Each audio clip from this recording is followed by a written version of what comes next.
மீண்டுமாய் கர்த்தருடைய வார்த்தையை உங்கள் மத்தியில் பகிர்ந்து கொள்ள கர்த்தர் எனக்கு பாராட்டின கிருபைக்காய் நன்றி செலுத்துகிறேன்.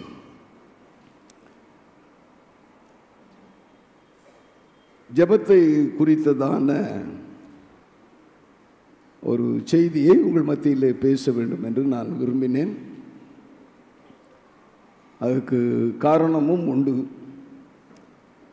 எத்தனை பேர் ஜெபம் பண்ணுறீங்க? இல்லை இன்னைக்கு காலையில் ஜெபம் பண்ணீங்க, கையை தூக்குன்னா ஒரு 10 பேர் தூக்குவீங்க, இல்லை 20 பேர் தூக்குவீங்க. நாங்கள் ஜெபம் பண்ணுறது உங்களுக்கு சொல்லணுமா?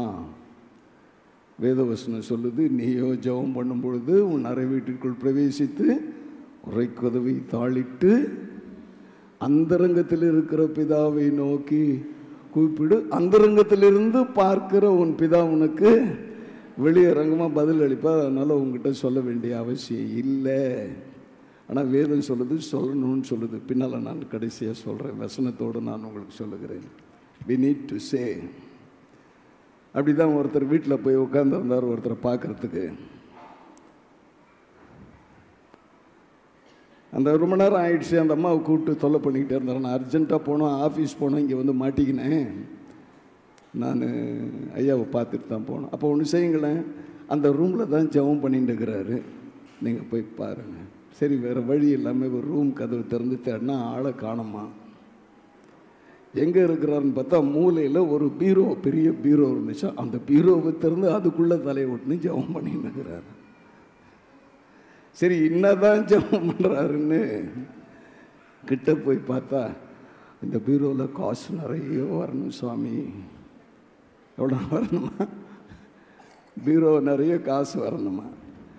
இன்றைக்கி அந்த மாதிரி ஜெபம் பண்ணுறவங்களும் இருக்கிறோம். சரி,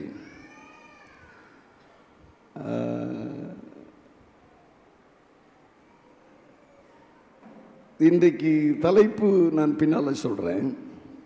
பரிசேயர்கள் எப்படி ஜெபம் பண்ணினார்கள் என்று வேதத்தில் எழுதப்பட்டிருக்கிறது.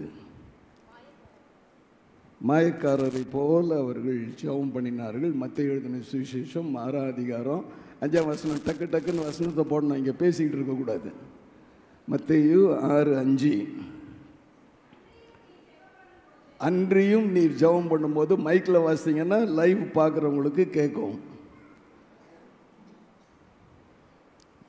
4-5 மைக் வச்சிருக்கீங்களே, யார் வேணாலும் எடுத்து வாசிங்களேன். அன்றியும் நீ ஜெபம் பண்ணும்போது, அன்றியும் நீ ஜெபம் பண்ணும்போது மாயக்காரரை போல இருக்க வேண்டாம், மாயக்காரரை போல இருக்க வேண்டாம், மனுஷர் காணும்படியாக அவர்கள் ஜெப ஆலயங்களிலும் வீதிகளின் சந்திகளிலும் நின்று ஜெபம் பண்ண விரும்புகிறார்கள். அவர்கள் ஜெபம் பண்றது 4 பேர் பார்க்கணும், நான் ஜெபம் பண்ணுறது அவங்க கேட்குறாங்களான்னு யோசிக்கணும் அப்படின்னு சொல்லி மாயக்காரர் ஜெபம் பண்ணுறாங்க. அந்த பரிசேயர் ஜெபம் பண்ணுறாங்க மாயக்காரரை போல, ஏமாற்றுகிறவர்களை போல. ரைட். 2வது, இயேசுநாதர் ஜெபம் பண்ணும்பொழுது ஒரு நல்ல உதாரணத்தை மக்கள் மத்தியில் சொல்கிறார், ஒரு எடுத்துக்காட்டாய் சொல்லுகிறார். லூக்கா எழுதின சுவிசேஷம் 18ஆம் அதிகாரத்தில் அது எழுதப்பட்டிருக்கு. 2 பேர் ஜெபம் பண்ணும்படி தேவாலயத்துக்கு போனாங்க. ஒருத்தர் நேராக உள்ளே போயிட்டார், ஆல்டர்கிட்ட வந்துட்டார். நான் அழகாக சர்ச்சுக்கு வந்துடுறேன், உபவாசம் இருக்கிறேன், காணிக்கை கொடுக்குறேன், நான் என்னென்னலாம் இப்போ சர்ச்சில் என்னெல்லாம் ஊழியம் நடக்குதோ எல்லா ஊழியத்திலையும் பங்கு பெறுகிறேன். ஆனால் என்ன சொல்கிறாரு? ஆனால் அதோ நிற்கிறானே வாசப்படிலேயே, உள்ள கோயிலுக்கு உள்ள வரத்துக்கே பயப்படுறான், அவ்வளோ பெரிய பாவி அவன். இவரே சொல்லிடுறாரு. அது வந்து 10, 12, 10ஆம் அதிகாரம், அந்த 18ஆம் அதிகாரம் 10ஆம் வசனம் 12ஆம் வசனம்.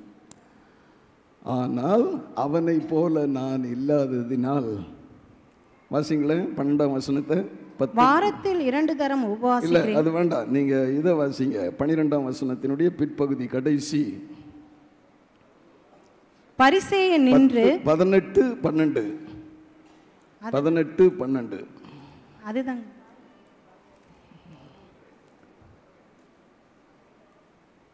ஆகிய மற்ற மனுஷரை போலவும் இந்த ஆயக்காரனை போலவும் இராததனால் உம்மை ஸ்தோத்திரிக்கிறேன். ஆயக்காரனை போலவும் இராததினால் சோத்திரம் எதுக்கு சொல்கிறது, நன்றி எதுக்கு சொல்கிறது, நான் பெற்றுக்கொண்ட நன்மைகளுக்கு நன்றி சொல்கிறது. அவனை போல நான் இல்லாததுனால உமக்கு நன்றி சொல்கிறேன்னு இவன் சொல்கிறான். ஸோ அந்த ஜெபம் கேட்கப்படவில்லை. அங்கே வெளியில் நின்று சொன்னான் இல்லையா, பாவியாகி என் மேல் கிருபையாயிரும் என்று. அவனுடைய ஜெபம் கேட்கப்பட்டு அவன் ரட்சிக்கப்பட்டவனாய் அவன் வீட்டுக்கு போனான் இருக்குது. இன்னொரு ஜெபமும் இருக்குது. 1 ராஜாக்களின் புஸ்தகம் 18ஆம் அதிகாரத்தில் ஒரு ஜெபம் இருக்குது. காலையிலிருந்து ராத்திரி வரைக்கும் ஒரு கூட்ட மக்கள் அவர்கள் வணங்குகிற தெய்வத்தை ஆராதனை செய்தார்கள். அறுத்துக்கினான், குத்திக்கினான், கத்தனான், அதை பண்ணான், இதை பண்ணா, என்னென்னமோ செஞ்சான். அங்கே ஆண்டவர் பதில் கொடுக்கவே இல்லை. நம்ம மக்கள் கூட அந்த மாதிரி ரொம்ப ஒரு சிலர் வர்த்திக்கிறாங்க. அப்படியே முட்டியில் நின்னாங்கன்னா முட்டி தேஞ்சிரும், முட்டி அப்படின்னா அப்படி தேஞ்சிரும் அப்படியே. ஆனால் அவர்களுடைய வார்த்தைகள் அங்கே ஏன் பதில் வரலன்னா, செத்து போன அல்லது உயிர் இல்லாத, மூச்சு விட முடியாத, உயிரோடு இல்லாத ஒரு தெய்வத்தை அவங்க கூப்பிட்டுக்கிட்டு இருந்தாங்க. அதை போலவே நாம் ஆராதிக்கிற தெய்வம் உயிருள்ள, உயிரோடு இருக்கிற, இன்றைக்கும் ஜீவிக்கிற அந்த தெய்வத்தை நம்ம ஆராதிப்பதனால, அவரிடத்துல வேண்டுதல் செய்வதனால நாம் ஜெபம் பண்ணுறது வேற மாதிரி இருக்கணும். எலியா என்பவன் நம்மை போல பாடுள்ள மனுஷனாக இருந்தோம். எப்படி ஜெபம் பண்ணானா, கருத்தாய் ஜெபம் பண்ணினான். எங்க ஜெபம் பண்ணா, அவன் வீட்டில் ஜெபம் பண்ணான். ஆனால் அந்த மலை மேலே போய் அத்தனை மக்களுக்கு முன்பாக அவன் நின்றப்போ இஸ்ரேல் ஜனங்கள் அனைத்தையும் கூப்பிட்டப்போ, தேவரீர் நீர் என்னை கேட்பீர் என்று நான் நம்புகிறேன், ஆகவே எனக்கு பதில் தாரும் என்று சொன்னான். ஒரு செகண்ட், ஒரே ஜெபம், ஒரே வார்த்தை.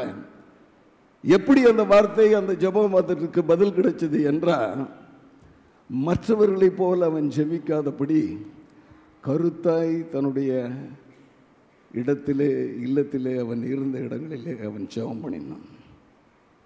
கருத்தாய் ஜெபம் பண்ணணும். அதாவது வித்தியாசமான அர்த்தமற்ற வார்த்தைகளால் நான் ஜெபம் பண்ணேன், நான் எவ்வளோ நேரம் ஜெபம் பண்ணேன், 2 மணி நேரம் ஜெபம் பண்ணலாம், 3 மணி நேரம் ஜெபம் பண்ணலாம், 6 மணி நேரம் ஜெபம் பண்ணலாம், பண்ணுறவங்க இருக்கிறாங்க, பண்ணிக்கிட்டு இருக்கிறாங்க.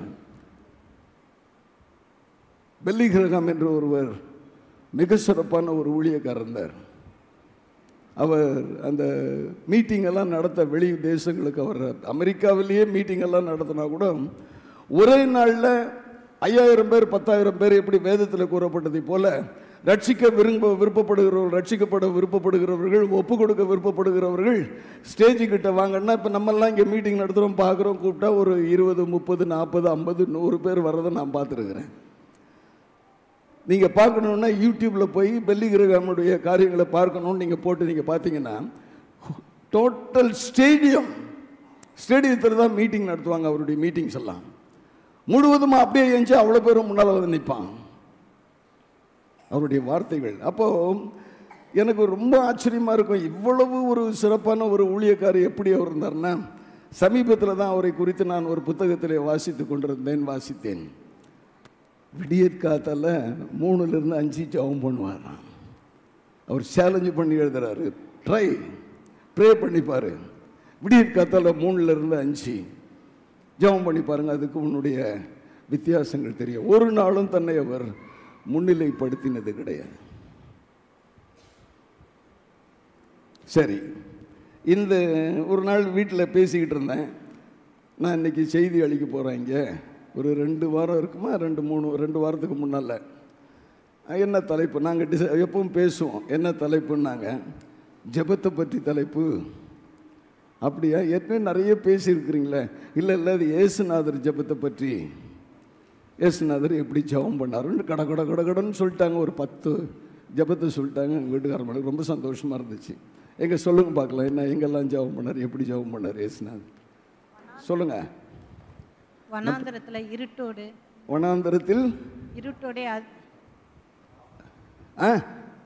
வனாந்தரத்தில் ஜெபம் பண்ணார். ரைட். 1. அதிகாலையில் இருட்டோடு ஏஞ்சி ஜெபம் பண்ணார். 2.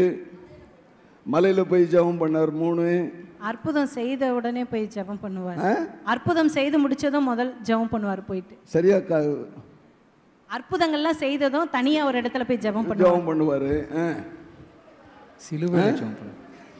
கெத்செமனே தோட்டத்தில் ஜெபம் பண்ணாரு. சிலுவை மேல சிலுவையில ஜெபம் பண்ணாரு. இதுல சிலுவையிலே ஜெபம் பண்ணாரு. பிதாவே நாவையும் கரங்களில் ஒப்பு கொடுக்குறேன்னு ஜெபம் பண்ணார். சரி, அப்புறம் தேவர் இயேசுநாதர் ஜெபம் பண்ணினார் என்று சொல்லுகிறோம். நான் சமீபத்தில் அவங்களோட பேசிக்கிட்டு இருந்தப்போ, இல்லைம்மா அது இல்லைம்மா, நான் வேறொரு காரியத்தை நான் பார்த்தேன், வேறொரு கண்ணோட்டத்தில் அவருடைய ஜெபங்களை நான் பார்த்தேன். அந்த ஜெபத்தை திருச்சபை மக்கள் பண்ண வேண்டும் என்று நான் விரும்புகிறேன். ஆகவே அந்த தலைப்பிலேயே நான் ஜெபிக்க விரும்புகிறேன்னு சொல்லி அவர்களிடத்தில் நான் பேசினேன், என் மனைவிடத்தில். இப்போ நீங்கள் சொன்னீங்களா, அதெல்லாம் உண்மை. அதிகாலையில் ஜெபம் பண்ணார், இருட்டோடு ஏஞ்சி ஜெபம் பண்ணார், தனிமையில் போய் ஜெபம் பண்ணார், வனாந்தரத்தில் ஜெபம் பண்ணார், காட்டில் ஜெபம் பண்ணார், கெத்செமனே தோட்டத்தில் ஜெபம் பண்ணார், குழந்தைகளுக்காக ஜெபம் பண்ணினார், மற்றவர்களுக்காக ஜெபம் பண்ணினார். அந்த மற்றவர்களுக்காக ஜெபம் பண்ணினதை நான் பார்த்தேன். அதை குறித்து வேதத்தில் அதிகமான வார்த்தைகளை நான் கண்டேன். ஒரே அதிகாரத்தில் இன்னைக்கு செய்தி முழுவதும் அப்படியே அடங்கிருச்சு. அந்த அதிகாரத்திலேயே திரும்ப திரும்ப அவர் எப்படி ஜெபம் பண்ணார் அப்படின்னு சொல்லிட்டு ஜெபம் பண்ணக்கூடிய சூழலை நான் பார்த்தேன். நீங்கள்லாம் அந்த மாதிரி ஜெபம் பண்ணணும்னு நான் விரும்புகிறேன். நீங்கள் பண்ணுறீங்களான்னு என்ன கேட்டிங்கன்னா, நான் பண்ணுறேன்.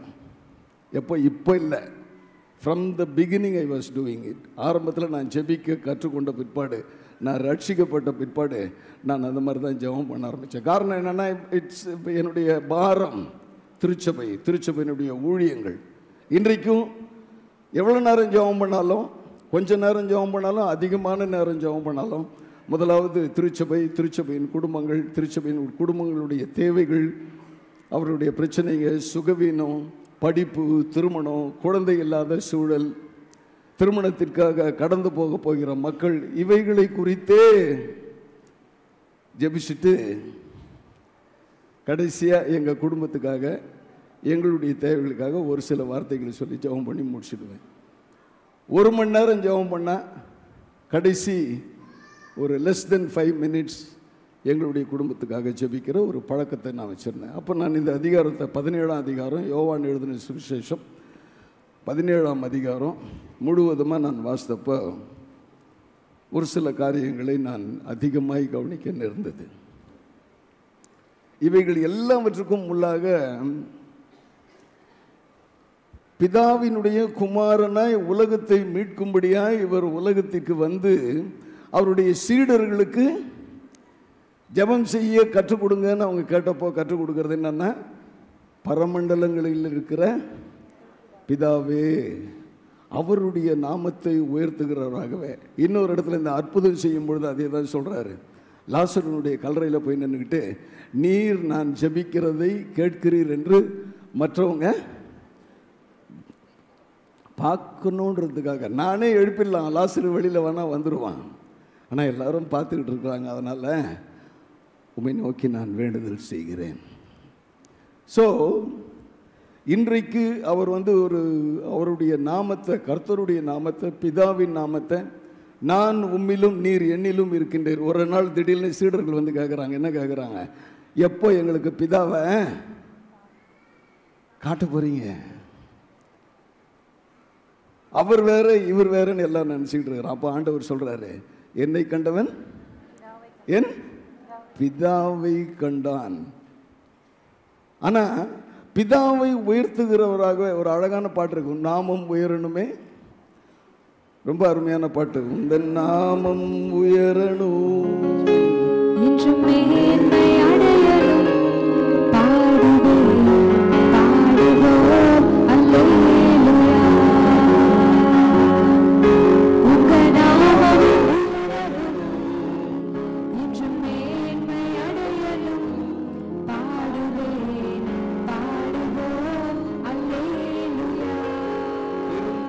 அடங்கி போகும்,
உயர்த்தணும்னு சொன்னப்போ நானும் நீங்களும் அதே தான் செய்யணும். நான் ஏற்கனவே சொல்லியிருக்கேன், அதிகாலையில் ஏஞ்ச உடனே முதல்ல நான் கட்டில் விட்டு இறங்குறதுக்கு முன்னால் பண்ணுற ஜெபம், பரமனில் இருக்கிற பிதாவே, அதை சொல்லிட்டாங்க. ட்ரை பண்ணி பாருங்கள் நீங்கள். It's a blessing for you. It's a blessing for you. சரி, நம்ம செய்தியினுடைய உள்ளே போவோம். சீக்கிரமாக 5 பாயிண்ட் எடுத்து வச்சுருக்கிறேன், சீக்கிரமாக நான் முடிச்சிடுவேன். யோவான் எழுதின சுவிசேஷம் 17ஆம் அதிகாரம் 13ஆம் வசனம் இவ்விதமாய் சொல்லுகிறது, இப்பொழுது நான் உம்மிடத்திற்கு வருகிறேன், அவர்கள் என் சந்தோஷத்தை நிறைவாய் அடையும்படி உலகத்தில் இருக்கையில் இவைகளை சொல்லுகிறேன். நான் வரப்போறேன், ஆனா அவர்கள் சந்தோஷத்தை அடையும்படி உலகத்தில் இருக்கையில் இவைகளை சொல்லுகிறேன். யார் சந்தோஷத்தை அடையணுமா? அவரோடு இருக்கிற, அவரை பின்பற்றி நடக்கிற, அவருடைய குடும்பத்தார் என்று சொல்லப்படுகிற விசுவாசிகள் என்று அழைக்கப்படுகிற மக்கள் மகிழ்ச்சியாய் இருப்பதற்காக என்ன அவர் ஜெபம் பண்றாரு. யார்கிட்ட ஜெபம் பண்றாரு? பிதாவின் இடத்துல ஜெபம் பண்றாரு. How you ever paid for others happiness? இப்போ யோசித்தேன், கேரன் கூட சொல்லும் போது அவங்க அப்பா மாதிரி சொல்கிறா, பக்கத்தில் பார்த்து சொல்லுங்கள், நீங்கள் நல்லா இருப்பீங்க. அப்படி தான் ஒருத்தர் சொன்னாராம். அப்படி திரும்பி பார்த்தா அங்கே இடமே இல்லாமல் இவருக்கு நேர் விரோதி எதிர் வீட்டுக்காரன் வந்து உட்காந்துக்கினான். எப்படி சொல்கிறது? அந்த எதிர் வீட்டுக்காரர் தெரியுமா?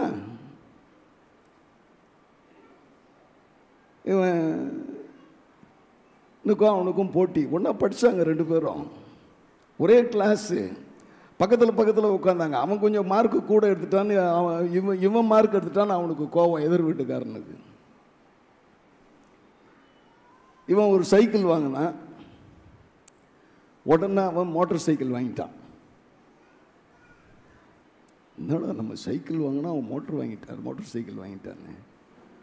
சரி, அப்போ நம்ம ஒரு கார் வாங்கிடுவோம், அவனால் வாங்க முடியுதா பார்க்கலாம் அப்படின்னு இவன் ஒரு கார் வாங்கினான்.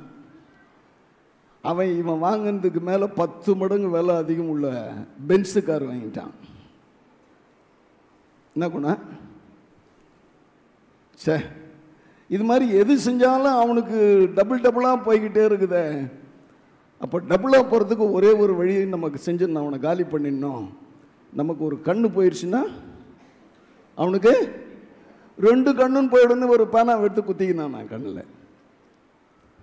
அவனுக்கு 2 கண்ணு போல. ரொம்ப ஹாப்பியாக பிள்ளைக்குட்டிகளோட சந்தோஷமாக இருந்தான். It's a blessing from heaven.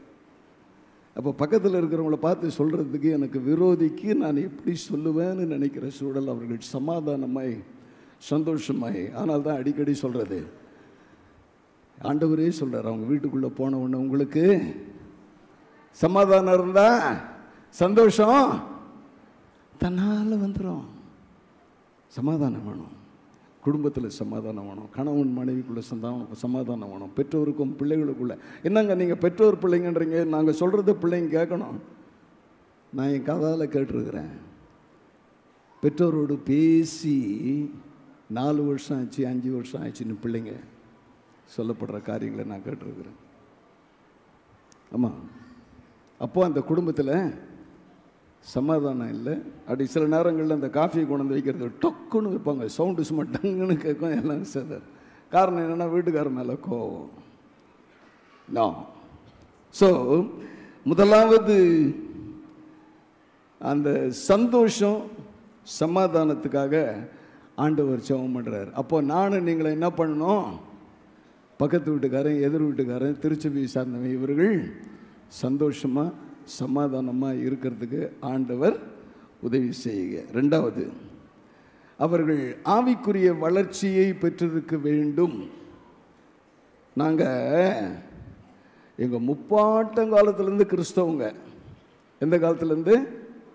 முப்பாட்டங்காலம். அப்பாவு காலத்துலேருந்து நாங்கள் கிறிஸ்தவங்களாக இருக்கிறோம். நீங்கள் வந்து இன்றைக்கி எங்களுக்கு சத்தியத்தை பற்றி சொல்லியிருக்கிறீங்க. சரியா? இன்றைக்கி பைபிள் வாசித்தீங்களா? அது ஜெபம் பண்ணிங்களா? நாங்கள் அடிக்கடி ஜெபம் பண்ண மாட்டோம். சர்ச்சுக்கு போகிறோம்ல, அங்கே ஜெபம் பண்ணுவாங்க, அவங்களோட நாங்களும் சேர்ந்து ஜெபம் பண்ணுவோம். யாருக்காவது ஏதாவது உதவி செஞ்சுருக்கிறீங்களா? அப்படி செய்கிறதுக்காக கடவுள் எனக்கு கொடுக்கலன்னு சொல்கிற மக்கள் இருக்கிறாங்க. நான் இல்லைன்னு சொல்ல, வேதம் தெள்ள தெளிவாக சொல்லுது. அதனால தான் அவர்கள் வந்து ஆன்மீகத்தில் வளர்ச்சி அடைய வேண்டும் என்று என் ஆண்டவர் விரும்புகிறார். அப்போது வளர்ச்சி அடைய வேண்டும் என்றால் ஆவிக்குரிய வாழ்க்கையில் வளர்ச்சி அடைந்தே ஆக வேண்டும். பாரம்பரிய கிறிஸ்தவர்களாய் நானும் நீங்களும் இருந்து பிரயோஜனம் இல்லை. ஐ மே கால் இட், நான் அதை ரொம்ப சிம்பிளாக சொல்லுவேன், you are a dead Christian. செத்து போனவன். எங்கள் வீடு இந்த பக்கம், எங்கள் அப்பா அம்மா வீடு அங்கே நான் இருந்தேன். அதுக்கு பின்னால் ஒரு பெரிய ஏரி. இன்றைக்கெல்லாம் பூரா வீடுகள் ஆயிடுச்சு. அந்த ஏரியில் இந்த நீர் வாத்து நிறைய இருக்கும். ஒரு வயசான பெரியவர் ஒருத்தர் உயரமாக வாட்டச்சாட்டமாக இருப்பார். ஒரு பெரிய கன்று, 2 கன்று எடுத்துன்னு வருவார். அவர் கூட 2 பேர் நிற்பாங்க. அவர் இன்னொரு ஜீப்பில் ஒரு 10 பேர் இறங்கி வருவாங்க. அவங்க போய் பின்பக்கமாக போய் அங்கேருந்து அந்த ஏரியிலிருந்து இறங்கி நடந்து வருவாங்க. அந்த நீர் வாத்துகள் எல்லாம் அப்படியே பறக்க ஆரம்பிக்கும். டப்பு டப்பு டப்புன்னு சுட்டுக்கிட்டே இருப்பார். அவர் இந்த கண்ணை வாங்குவார், 2 சுடுவார், மறுபடியும் இன்னொரு கண்ணை வாங்குவார், 2 சுடுவார், அதுக்குள்ளே லோட் பண்ணுவாங்க. இது சின்ன வயசுலேருந்து நான் பார்த்துருக்குறேன். அப்போது அவர் சொல்கிறத நான் கேட்டேன். அந்த சுட்ட உடனே கீழே விழுது பாருங்க, செத்து போனதெல்லாம் அப்படியே இருக்கட்டும், அப்புறம் எடுத்துக்கலாம். துடிச்சிக்கிட்டு இருக்குது பாரு, எப்படி? அதை முதல்ல பிடிச்சிக்கிட்டு வா. அப்போ துடிக்கிறது யாரு? நம்ம எடுத்துக்குவோம். இப்போ செத்து போனதெல்லாம் அவ்வளோதான், அங்கேயே விட்டுடலாம். அது அப்புறம் வேணும்னா எடுத்துக்கலாம், வேணும்னா போயிடலாம். டெட். துடிச்சிக்கிட்டு இருக்கிறது, ஜெபம் பண்ணிக்கிட்டு பைபிள் வாசனை பாரு, அவங்ககிட்ட தான் வருவோம் பிசாசு. அவனை எதிர்த்து போராடுகிறது தான் உனக்கு. அதற்காகத்தான் ஆவிக்குரிய வாழ்க்கையில் நீ வளர்ச்சி அடைய வேண்டும். 17-15 யோவான்ல எல்லாம் சொல்ல கொடுக்குற வசனம் வார்த்தைகள் பூரா அதிலே தான் வரும். நீர் அவர்களை உலகத்திலிருந்து எடுத்துக்கொள்ளும்படி அவங்களை எடுத்துக்குங்க ஆண்டவரே அப்படின்னு சொல்லி அவர் கேட்கலையா? நான் வேண்டிக் கொள்ளாமல் நீர் அவர்களை தீமையினின்று காக்கும்படி. பிசாசு வந்து உன்னை வந்து தொல்லை செய்யாதபடி நீ என்ன பண்ணணும் அப்படின்னா ஜெபிக்கணும், வேண்டுதல் செய்யணும். அப்போ ஆவிக்குரிய வாழ்க்கையில் நீ வளர்ச்சி அடைந்தால் மட்டுமே தான். என்னைக்கோ ஒரு நாளைக்கு ஞாயிற்றுக்கிழமை வீட்டில் போய் இன்னைக்கு முடிச்ச உடனே வீட்டில் கொண்டு போய் பைபிள் அப்படி எடுத்து வச்சிடுறதில்லை. You should have your Bible. வேதம் சொல்லுகிறது, வேதத்தை நீ சுமந்தால் இன்னும் ஆண்டவர் சுமப்பார். நீங்கள் இதே தானே சொல்லிக்கிட்டே இருக்கிறீங்க. நான் சுமக்க ஆரம்பித்தேன், ஆண்டவர் என்ன சுலபமாக சுமக்கிறார். சுலபமாக, சாதாரணமெல்லாம் சுமக்கலை, ரொம்ப சுலபமாக ஆண்டவர் நம்மை சுமக்கிறார். ஸோ ஆவிக்குரிய வாழ்க்கையில் நாம் நிச்சயமாய், நான் ஒரு வேறு மொழிபெயர்ப்பில் இந்த வசனத்தை வாசித்தப்போ, தீயவர்களிடத்திலிருந்து, அவர்களுடைய பார்வையிலிருந்து, வன்கண்ணிலிருந்து, எரிச்சலிலிருந்து, பொறாமையிலிருந்து பிசாசு எப்படி விடுவான்னா ஃபயரி டாட்ஸா, அக்கினி ஆஸ்திரங்களை அனுப்பி கொண்டே இருப்பான். நாம் எதை அக்கினி ஆஸ்திரம்னா வில்லு, அந்த அம்பு விட்டுக்கிட்டே இருப்பான். நாம் ஆனால் அதை எதிர்த்து நிற்கிற கேடயமாகிய விசுவாசம் என்ன கேடயத்தை அவர்கள் பிடித்து கொள்ள வேண்டும் என்று வேத வசனம் சொல்லுகிறது. ஒரு ஆமீன் சொல்லுங்களேன், ஒரு அல்லேலூயா சொல்லுங்களேன். ஆமாம், இருக்கும், பிரச்சனை இருக்கும். அதுதான் அந்த மொழிபெயர்ப்புல ரொம்ப அழகாக சொல்லுது, தீயவர்களிடமிருந்து அவர்களை காத்துக்கொள்ள. எப்போ விசுவாசத்தோடு ஆவிக்குரிய வாழ்க்கையில் நீ வளர்ச்சி அடையும் பொழுது. ஆவிக்குரிய வாழ்க்கை ஆவின்னு சொல்லிட்டு இருக்கிறீ, என்னையா அது? வேதவசனம் சொல்லுது, ஆவியை அவிழ்த்து, டோன்ட் மேக் இட் டெட், செத்து போக விடாதீங்க அதை. அப்போ அதுக்கு உயிர் கொடுக்கணும் அப்படின்னு சொன்னால் 2 காரியம் தான், வேற எதுவுமே கிடையாது. வேதம் வாசிக்கணும், ஜெபம் பண்ணணும். அநேகருடைய ஜெபம் எப்படி இருக்குது தெரியுமா? இன்னைக்கு நான் என் குடும்பம், என் பிள்ளைங்க, என் தேவை, அந்த பீரோக்குள்ளே போய் ஜெபம் பண்ணாம்பார். அதே ஜெபம் தான். Change it. நான் சொன்னேன்ல, மற்றவர்களுக்காக ஆண்டவர் இயேசுனது இந்த அதிகாரம் முழுக்க நான் சொல்கிறேன், இந்த 5 பாயிண்ட்டும் அப்படி தான் அவர் ஜெபம் பண்ணியிருக்கார். மற்றவர்களுக்காக அவர் எடுத்துக்கொள்ளாதீங்க சாமி, லெட் தம் பி ஹியர். ஆனால் ஆவிக்குரிய வாழ்க்கையில் அவர்கள் மகிழ்ச்சியாய் சந்தோஷமாய் இருக்க வேண்டும் என்ற விருப்பம், அதற்காக அவர் ஜெபம் பண்ணுறார். அடுத்த படியாக ஆவிக்குரிய வாழ்க்கையில் அவங்க பக்கத்தில் இருக்கிறவங்க, ஐயா அவங்க பைபிள் வாசிக்கணும். எதுக்காக இன்னைக்கு பைபிள் டெஸ்ட் இன்னைக்கு இருக்கு? Why you need to grow. நீங்கள் அதை வாசிக்கிறதுனால, அதை படிக்கிறதுனால உங்களுக்கு ஒரு வாய்ப்பினை இந்த திருச்சபை கொடுக்கிறது. நாங்கள் சொல்றதோடு இல்லாமல் அதை செயல் வடிவிலே அதை காட்ட விரும்புகிறோம். அதுதான் செய்கிறோம் இன்னைக்கு. அது கூட வாங்க வாங்க வாங்கன்னு போகிறவங்களெல்லாம் பிடிச்சி கையை பிடிச்சி எடுத்துக்கிட்டு இருக்கிறாங்க. It is for you. ஆவிக்குரிய வாழ்க்கையில் நீங்கள் வளர்ச்சி அடைய வேண்டும் என்கின்ற காரணத்திற்காக இயேசுநாதர் அன்னைக்கு ஜெபம் பண்ண மாதிரி இன்னைக்கு திருச்சபை ஜெபம் பண்ணி கொண்டிருக்கிறது. ஒரு ஆமேன் சொல்லாமா? ஆமாம். அடுத்தபடியாக பார்த்தீங்கன்னா யோவான் 17:17, உம்முடைய சத்தியத்தினாலே அவர்களை பரிசுத்தமாக்கும், உம்முடைய வசனமே சத்தியம். உம்முடைய சத்தியத்தினாலே அவர்களை வாசிங்க. உம்முடைய சத்தியத்தினாலே அவர்களை பரிசுத்தமாக்கும், உம்முடைய வசனமே சத்தியம். வேத வசனங்களை நான் வாசிக்க வேண்டும் என்று சொன்னது எதுக்குன்னா ஊழியம் செய்யறதுக்கு அப்படின்னு சொல்லி நான் அதை எழுதினதில்லை. என்னையும் உன்னையும் அழைச்சிருக்கிறாரு. திருமுழுக்கு பெற்றிருக்கிறோம், விசுவாசிகள் என்று அழைக்கப்படுகிறோம், ஆண்டவரை பின்பற்றுகிறவர்கள் என்று நாம் அழுகிறோம். எதுக்குயா? எதுக்கு? இன்னைக்கு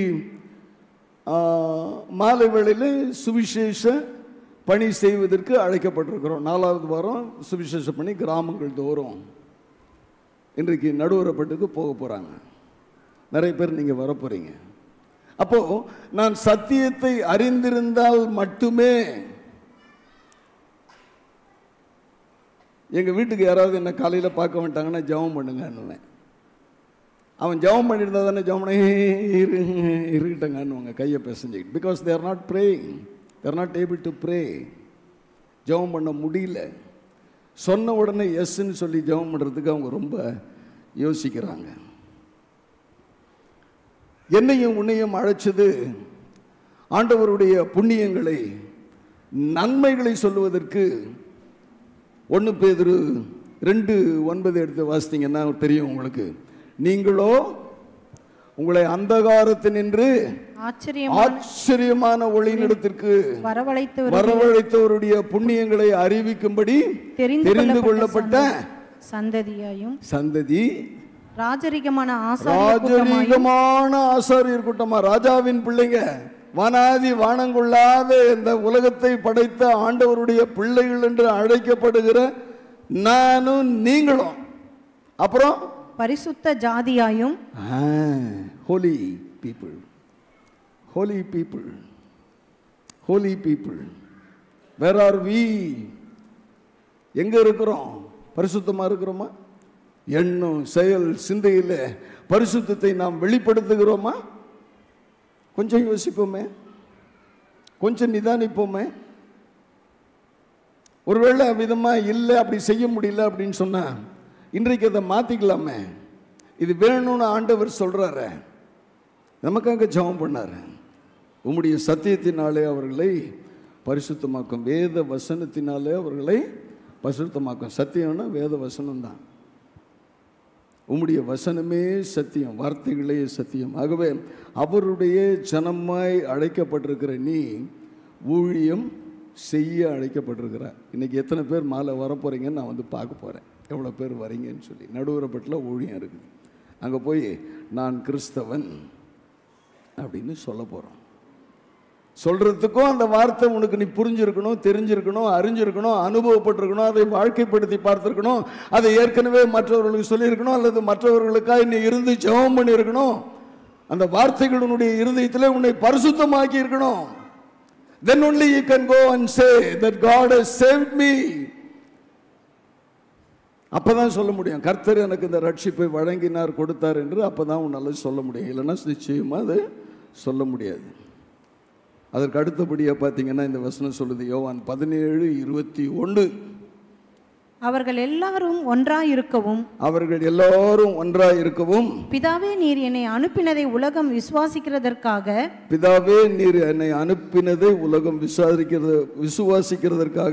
நீர் என்னிலேயும் நான் உம்மிலேயும் இருக்கிறது போல அவர்கள் எல்லாரும் நம்மில் ஒன்றாயிருக்கவும் வேண்டிக் கொள்கிறேன். இதுல 2-3 காரியத்தை பார்க்குறோம். ஒன்று, அவர்கள் எல்லாம் ஒன்றாக இருக்கணும்.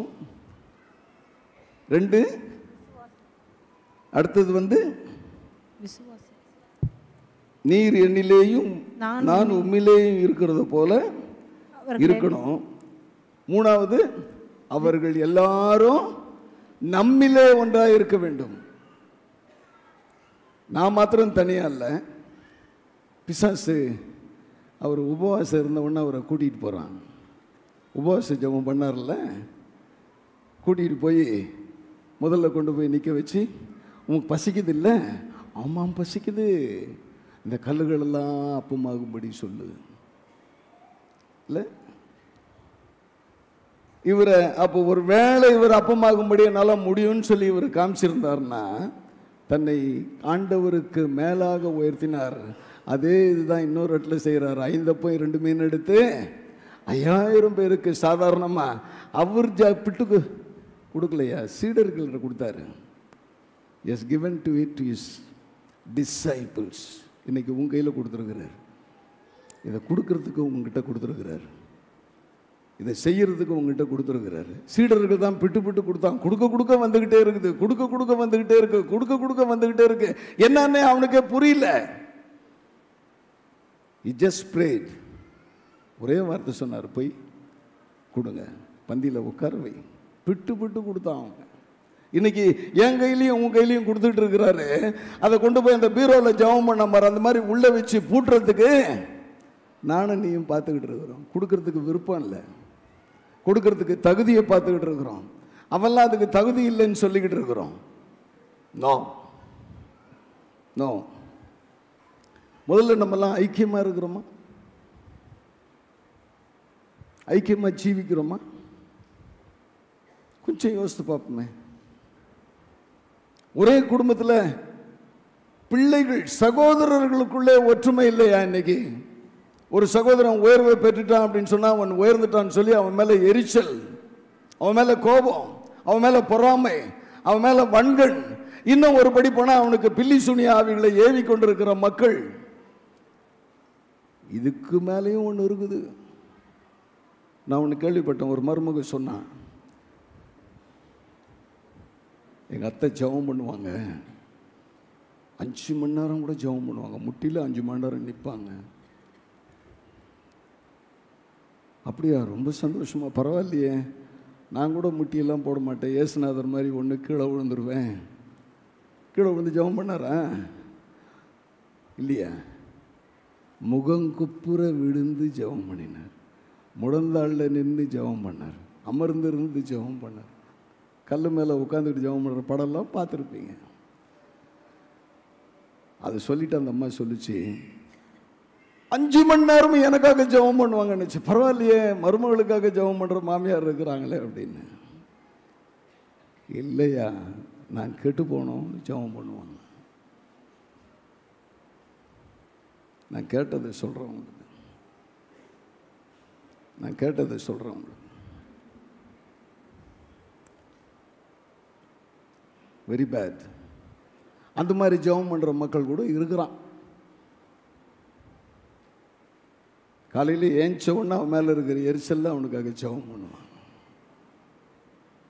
அவன் நல்லா இருக்கணும்னு ஜெபம் பண்ணான். அதனால தான் நம்ம சொல்கிறோம், பக்கத்தில் பார்த்து போய் சொல்லுங்களேன். டேவிட் சொல்கிற மாதிரி நானும் சொல்கிறேன், பக்கத்தில் பார்த்து சொல்லுங்களேன். உன் பொண்ணுக்கிட்டே சொல்லு, நீ உன் பக்கத்தில் யாரும் இல்லை. இன்றைக்கி தாய்மாரெலாம் நடுவுறப்பட்டு போயிருக்கிறாங்க ஊழியத்துக்காக. சாயந்தரமாக அங்கே தான் போகிறோம் எல்லாம். அவங்க முதல்ல சர்ச்சில் போய் நாங்கள் பார்த்துட்டு வந்துடுறோன்னு போயிருக்கிறாங்க, ஒரு கை பார்க்கலாம். அடுத்த வாரம் அடுத்த மாதம் வந்து YCF ரெடியாக இருங்க, கரசங்கால் போகிறீங்க.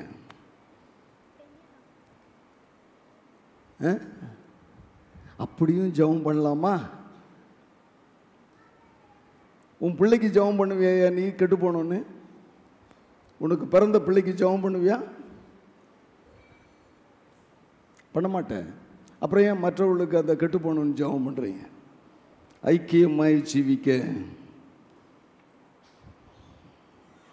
வேதவசனம் சொல்லுது, ரோமர் 6:5, ஆதலால் அவருடைய மரணத்தின் சாயலில் நாம் இணைக்கப்பட்டவர்களானால் அவர் உயிர்த்தெழுதலின் சாயலிலும் நாம் இணைக்கப்பட்டிருப்போம். உயிர்த்தெழுதல் சாயலிலும் நாம் இணைக்கப்பட்டிருப்போம். 6:5 ரோமர்.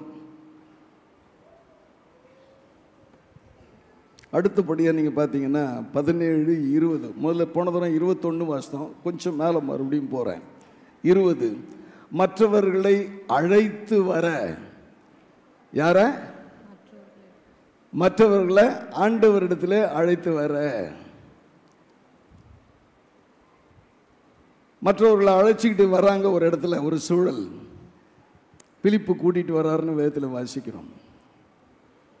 அழைத்து வந்தாங்க. ஆனால் ராஜ்யத்தின் பிள்ளைகளுக்குத்தான் நான் சத்தியம் சொல்லுவேன்னு சொல்லி இயேசுநாதர் சொல்கிறதையும் பார்க்குறோம். ஒரு பெண் கேட்குறான், என் பிள்ளைக்கு உடம்பு சரியில்லை. இல்லை நான் வந்தது இஸ்ரவேல் எபிரேய மக்களுக்காக தான் வந்தானா. அவள் சொல்கிறா, என்ன சொல்கிறா? பிள்ளைகள் அப்பம் கிடைத்திடாதோ, பேதைகள் கேட்டிடவே, மேஜை துணி கைகள் தாரும் என கெஞ்சும் மாந்த ஜபம் கேளுமே.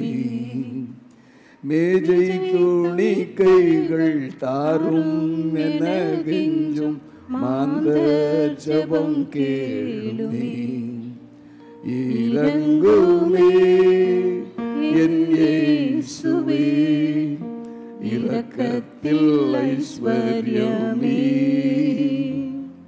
கூவி கதறிய ராவும் பகலுமே கெஞ்சும் ஜபம் கேளுமே.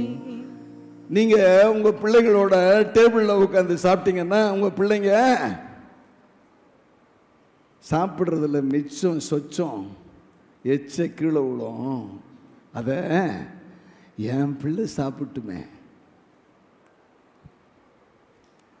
நீங்க என்ன பண்ணுவீங்க சொல்லுங்களேன், கொஞ்சம் சொல்லமா.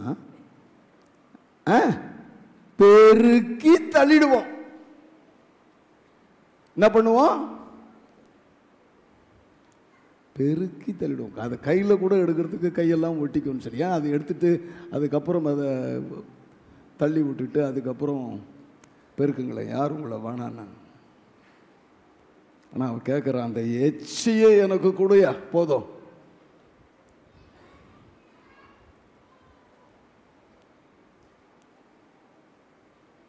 எஸ், ஆண்டவர் விரும்புகிற மற்றவர்களை அழைத்து வான்னு சொல்கிற காரியமே வந்து பாருங்க. வந்து பாருங்க, போய் சொல்லுங்க, மக்களிடத்தில் சொல்லுங்க, வந்து பாருங்க, என்ன செய்கிறோன்றதை வந்து பாருங்க. இப்போ எஸ்தர் கல்லா வீடு கட்டிக்கிட்டு இருக்கிறோம். அங்கே 2 வேளையும் போகிறேன். நான் காலையிலையும் போகிறேன், சாயந்தரம் போகிறேன். அதை பார்க்குற ஒரு ஜானு மற்ற தாமஸ்லாம் அங்கே போய் நிற்பாங்க. இப்போ நான் ஒருத்தர் கேட்டாங்களாம் அந்த ஏரியாவில் இருக்கிற ஒரு அம்மா கிட்ட, 2 வேளையும் வந்துடுற அவர் எங்கள் ஆலயத்தில் இருக்கிறவங்களுக்கு அவர் வருவார், நேசிப்பார், செய்வார். இப்போ நாங்கள் கூட உங்கள் ஆலயத்துக்கு வரலாமா அப்படின்னு கேட்டாங்களாம். நீ செய்கிற காரியத்தை பார்த்து அவன் வந்துடுவான். அதான் சொல்கிறேன், நீ வேற ஒன்றுமே செய்ய வேணாயா, நீ போய் நன்மை செய், நீ உண்மையாரு, மாயக்காரனை போல நான் போய் அங்கே நின்றுக்கின்னு கையை கட்டிங்கன்னா அல்லேலூயா அல்லேலூயா நான் ஜெபம் பண்ணிட்டு இருக்கிறது பிரயோஜனம் இல்லை, பிரயோஜனம் இல்லை. அதுதான் அவங்கள அழைச்சி வரணும்னு சொல்கிறது. நான் இன்னைக்கு கூட என்கிட்ட ஒரு சிலர் கேட்டாங்க, என்ன சர்ச்சா கட்டணும்னு கட்டிக்கினே இருக்கிறீங்க? சர்ச்சு கட்டுறதுனால மக்கள் கூடி வருகிறார்கள். இப்போ இந்த சர்ச்சு சின்னதாக இருந்துச்சு, 2 பில்லருக்கு இடையில இருந்தது தான் சர்ச்சு, 2 பீமுக்கு இடையில இருந்தது தான் சர்ச்சு. நீங்களே இன்னும் கொஞ்சம் நிமிந்து பாருங்களேன், எல்லாருமே 2 பீம் போதில்ல, அதுக்கே ஆளுங்க குறைவாக தான் இருக்கும். இன்றைக்கி இடம் கொள்ளாமல் போக மட்டும் உன்னை ஆசீர்வதிப்பேன்னு ஆண்டவர் ஆசீர்வதிச்சிட்டார். Why? Because we built this church. பெருசாக நம்ம பெரிய ஆலயமாக கட்டினதுனால இன்றைக்கு நிரம்பி இருக்கிறது. ஆலயங்கள் இல்லாத இடத்துல ஆலயங்களை கோக்கலை கொண்டாலும் ஆலயம் கிடையாது, அந்த சுற்று வட்டாரத்திலே கிடையாது, 10 கிலோமீட்டர் இடையில கிடையாது. கட்டின்னு இருக்கிறோம், சீக்கிரம் அதை டெடிகேட் பண்ண போகிறோம். அங்கே ஏற்கனவே ஆராதனை அங்கே நடந்து கொண்டிருக்கிறது. அந்த இப்போ கட்டுற ஆலயத்தில் ஆராதனை நடக்குது. இன்னும் மக்கள் வருவாங்களா வரமாட்டாங்களா? இன்னும் வருவாங்க, நம்ம நம்பிக்கை தான். ஸோ அவர்களை அழைத்து வர வேண்டும் என்பது ஆண்டவருடைய விருப்பம். ரோமருக்கு எழுதின நிருபம் 15ஆம் அதிகாரம் 18ஆம் வசனம். இந்த வசனத்தை தான் நான் முதலியே சொன்ன பின்னால் சொல்கிறேன், கடைசியாக முடிக்க போகிறோம். புறஜாதியாரை வார்த்தையினாலும் செய்கையினாலும் கீழ்ப்படிய பண்ணும்படிக்கு அற்புத அடையாளங்களின் பலத்தினாலும் தேவ ஆவியின் பலத்தினாலும் கிறிஸ்துவானவர் என்னை கொண்டு நடப்பித்தவைகளை சொல்வதல்லாமல் வேறொன்றையும் சொல்ல நான் துணிவதில்லை. பவுல் சொல்றாரு, இது அவர் எழுதுறாரு. என்ன எழுதுறாரு? மற்ற மக்களை அவருடைய வார்த்தையினால் சொல்கிற வார்த்தைகள், இயேசுநாதர் வேற ஒன்றுமே சொல்ல வேணாங்க. நான் இன்னைக்கு கூட சொல்லுவேன், நீங்கள் எழுதி போட்டிருக்கோம்ல, ஜீசஸ் லவ்ஸ். கூட வேணா ஒரு வார்த்தை சேர்த்துக்கலாம், யூ. Jesus loves you. இயேசு உன்னை நேசிக்கிறார். அந்த ஒரு வார்த்தை மாத்திரம் சொல்லு. நீ why you are doing this? ஏன் இதை செய்கிற? Because Jesus loves me. இயேசு என்னை நேசிப்பதனால நான் இதை செய்கிறேன். பவுல் நன்மை தான் செஞ்சான். அடின்னு அடிச்சாங்க, அவன் வேற ஒண்ணுமே சொல்ல.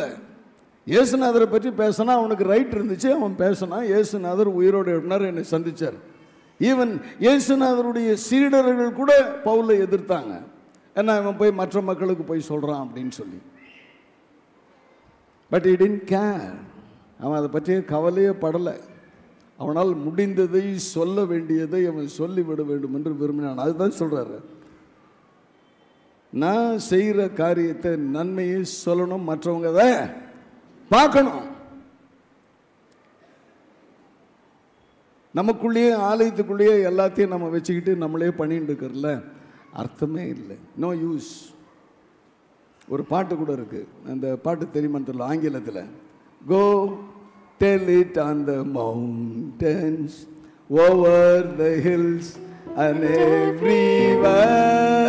Go tell it on the mountains that Jesus Christ is born. ஆமா, எங்க போய் சொல்லணுமா? மலையில போய் கத்து, மலையில போய் சொல்லு. இயேசுநாதர் பிறந்திருக்கிறார், விடுதலை, எனக்கு விடுதலை, உனக்கு விடுதலை, உலகத்திற்கு சமாதானம் என்று சொல் என்று சொல்லியிருக்கிறார். எருசலேமிலிருந்து இல்லிரக்கம் என்கின்ற தேசம் வரைக்கும் போய் நான் சொன்னேன்னு சொல்லி பவுல் அந்த 19ஆவது வசனத்தில் சொல்றார். அதே 15. இன்றைக்கு மற்றவர்களுக்காக ஜெபிக்க வேண்டும் என்பது தான் இந்த செய்தியினுடைய தலைப்பு. இனி இந்த நாள்ல இருந்து உங்க ஜெபத்தை மாத்திங்க. நான் இந்த வயசானவங்க, சுகவீனமா படுக்கையா இருக்கிறவங்களெல்லாம் சந்திச்ச நான் சொல்லுவேன், ஆண்டவர் உங்களுக்கு வாய்ப்பு கொடுத்துருக்கிறார். எதுக்கு வாய்ப்பு? மற்றவர்களுக்காக ஜெபிக்கிறதுக்கு. யாராவது ஜெபிக்கணும்னு என்கிட்ட கேட்டாங்கன்னா சொல்லுவாங்க, எனக்காக கூட ஜெபம் பண்ணிங்க. அவங்க கேட்குறது அவங்களுடைய பிரச்சனைக்காக, வேதனைக்காக, துன்பத்துக்காக, இல்லாமைக்காக, வறுமைக்காக, விடுதலைக்காக எனக்கு ஜெபம் பண்ணுன்றான். அவங்ககிட்ட போய் நான் கேட்கறது என்ன, எனக்காகவும் நீ ஜெபித்துக்கொள். ஏன்னா மற்றவர்களுக்காக அவன் ஜெபிக்கும் பொழுது அவன் விடுதலையாக்கப்படுகிறான். ஜெபிச்சு பாருங்க, ரொம்ப சிம்பிள். நீ பெருசாக அடுக்கு மொழியில் உட்காந்துக்கிட்டு ஜெபம் பண்ணிலாம் தேவையே கிடையாது. நான் சாதாரணமாக சொல்லுவேன், ஜெபம் பண்ணும்பொழுது சமீபத்தில் நாங்கள் ஒரு கார் டேவிடுக்காக வாங்கினோம். அப்போ நாங்கள் வரும்பொழுது என் மருமக கேட்டாப்புல, அப்போ உங்களுக்கு எப்படி ஜபரதம்னு பின்னால் எழுதணும்னு யார் சொன்னாங்க, எப்படி தோணுச்சு?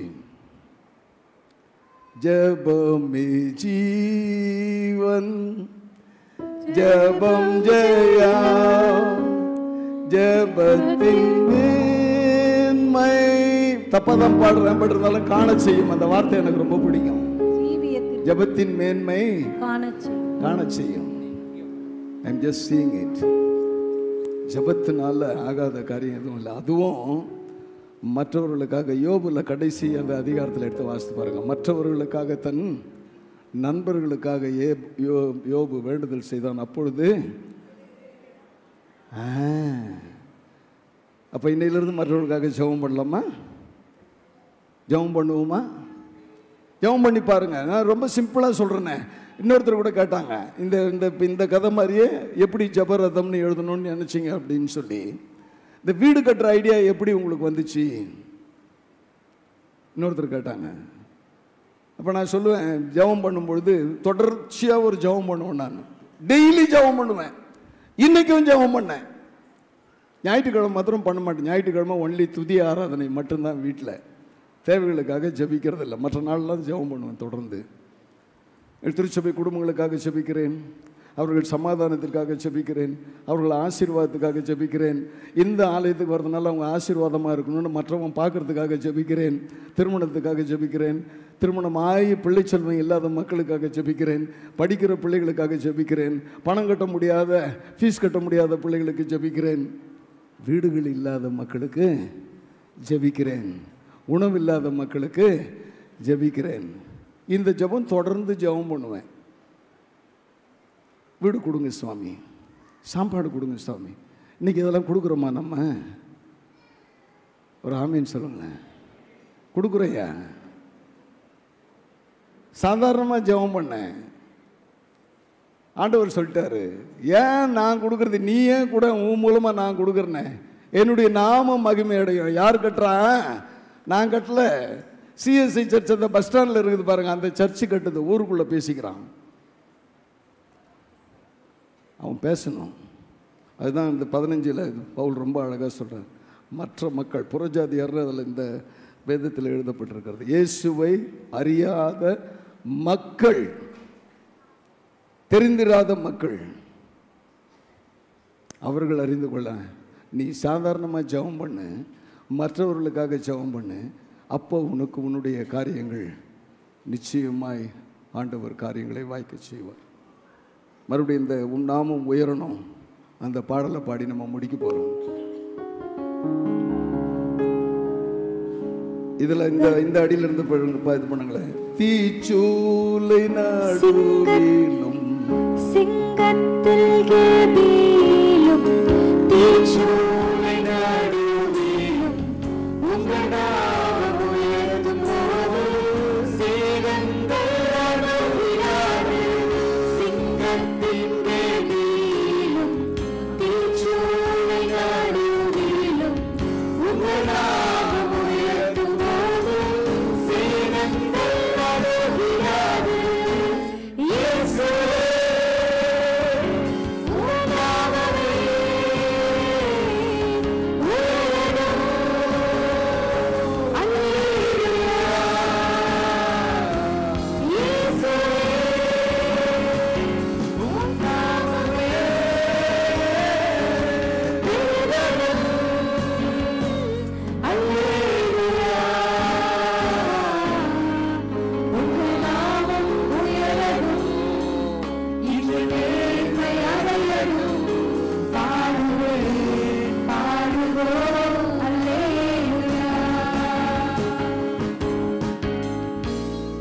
நாமம் உயரணும் ஆண்டவரே.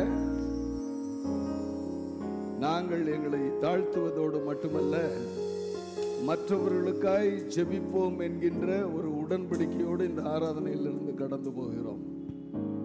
நாங்கள் செய்கிற வேண்டுதல்கள் எல்லாவற்றிற்கும் பதில் கொடுக்கிற தெய்வமாய், உயிரோடு இருக்கிறவராய், உயிரோடு எழுந்தவராய் இருக்கிற உம்மை ஆராதிப்பதிலே நாங்கள் மகிழ்ச்சி அடைகிறோம். என் ஜனங்க இன்னைக்கு கேட்ட இந்த சத்திய வசனத்தின் பிரகாரம் மற்றவர்களுக்காய் ஜெபிக்க, உழைக்க, பிழைக்க கிருபை தருவீராக. தேவைகளோடு, வேண்டுதல்களோடு, விண்ணப்பங்களோடு விடுதலை அடைய மாட்டோமா என்கின்ற எண்ணத்தோடு வந்திருக்கிற மக்கள் விடுதலை அடைந்தவர்களாய், சுகத்தை பெற்றவர்களாய், பலனடைந்தவர்களாய் இங்கிருந்து கடந்து போவார்களாக. தேவ நாமத்தின் மகிமைக்காய் அவர்கள் ஜீவிக்க மற்றவர்கள் பார்க்கணும் சுவாமி. இவர்கள் குடும்பங்களிலே ஆண்டவரே நடைபெறுகிற நன்மைகளை பார்த்து உண்மையிலேயே இவர்கள் ஆராதிக்கிற, வணங்குகிற, துதிக்கிற, போற்ற, புகழ்ற, வணங்குகிற அந்த தெய்வம் உண்மை உள்ளது மட்டுமல்ல, உயிரோடு இருக்கிற தெய்வம் என்று